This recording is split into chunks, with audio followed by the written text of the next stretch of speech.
서울의 소득 대비 주택 가격 비율은 26배에 달하며 이는 뉴욕의 13배보다 2배 높은 수치입니다. 소득은 제자리인데 주택 가격만 끝없이 상승한 결과 젊은 세대는 주거 사다리에서 탈락하고 결혼과 출산을 포기하는 상황에 이르렀습니다. 지금의 부동산 가격은 실질 소득과 전혀 괴리된 빚의 거품일 뿐입니다. 이미 OECD와 주요 국제기관들도 한국 경제의 회복 가능성보다는 장기 침체를 전망하고 있으며 주택시장의 버블 붕괴 가능성을 높게 보고 있습니다.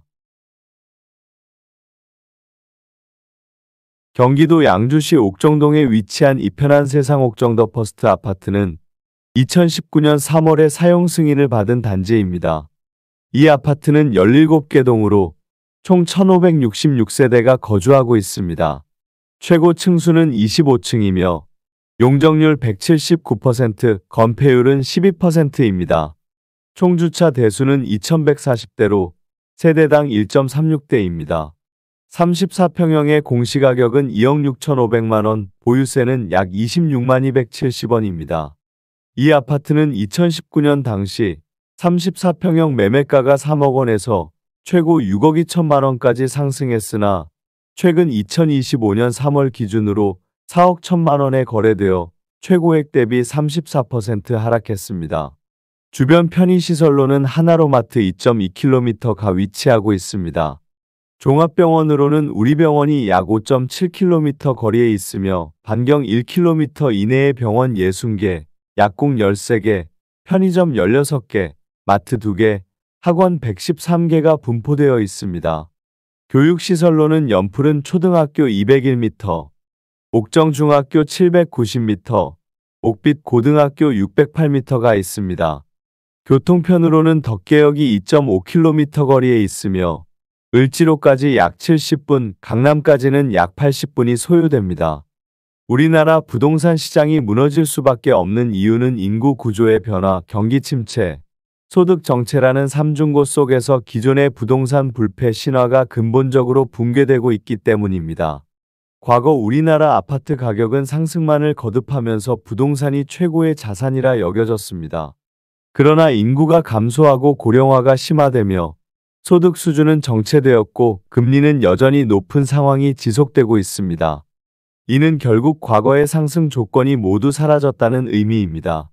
특히 강남을 포함한 중심지조차 2에서 3년은 버틸 수 있겠지만 장기 경기 침체가 현실화되면 반값 이하로 무너질 수밖에 없습니다.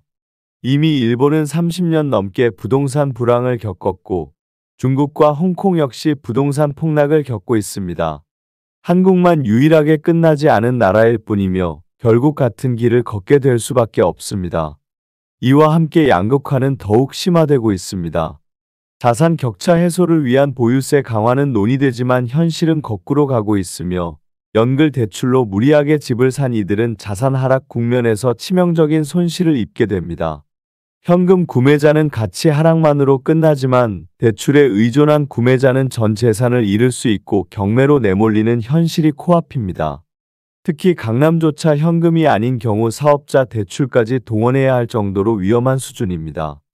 공급 부족으로 인한 가격 상승을 주장하는 이들도 있으나 경기 침체가 본격화되면 공급과 무관하게 자산 가치 자체가 떨어지게 됩니다. 소득이 줄고 소비 심리가 위축되며 실업률이 오르면 집값은 하락할 수밖에 없습니다. 이는 단순한 가격 조정이 아닌 구조적 침체입니다.